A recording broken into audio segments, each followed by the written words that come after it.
தமிழன் முருகர்களுக்கு வணக்கம். திருக்குறள் கதை 8.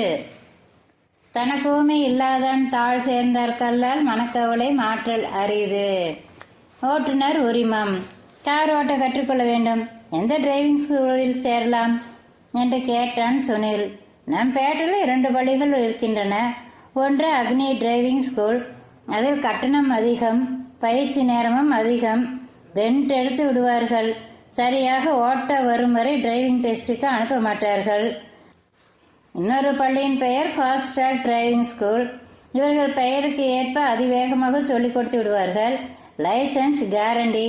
நன்றாக ஓட்ட தெரிந்தாலும் சரி, தெரியாவிட்டாலும் சரி, லைசன்ஸ் கிடைத்துவிடும். கட்டணமும் குறைவு என்றான் ராகவ். நான் ஃபாஸ்ட் ட்ராக் டிரைவிங் ஸ்கூலிலேயே சேர்ந்து கொள்கிறேன்.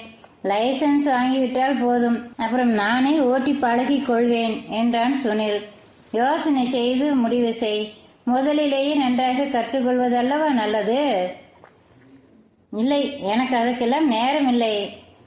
ஃபாஸ்ட் ட்ராக்கில் சேர்ந்து பெருவிலேயே லைசன்ஸ் வாங்கிவிட்டான் சுனில். லைசன்ஸ் கைக்கு வந்த அடுத்த நாளே அவன் அப்பா சமீபத்தில் வாங்கியிருந்த காரை எடுத்துக்கொண்டு கிளம்பினான்.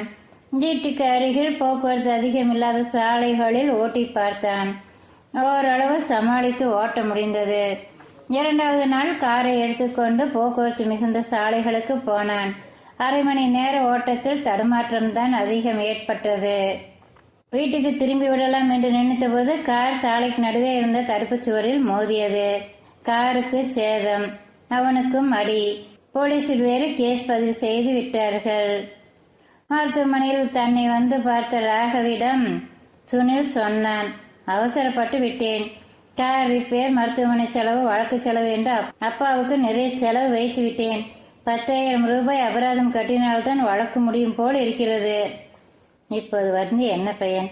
எந்த ஒரு பயிற்சி பெறுவதாக இருந்தாலும் திறமை, நாணயம் இரண்டும் உள்ளவர்களிடம்தான் பயிற்சி பெற வேண்டும் என்றான் ராகவ். எத்தனை மாதம் ஆனாலும் சரி, அக்னி டிரைவிங் ஸ்கூலில் மறுபடியும் பயிற்சி பெற்று அவர்கள் என் கார் ஓட்டும் திறமையை அங்கீகரித்த பிறகுதான் மீண்டும் கார் ஓட்டுவேன் என்றான் சுனில். அறவாளி அந்தணன் தாழ் சேர்ந்தார் கல்லால் பிறவாளி நீந்தல் அரிது.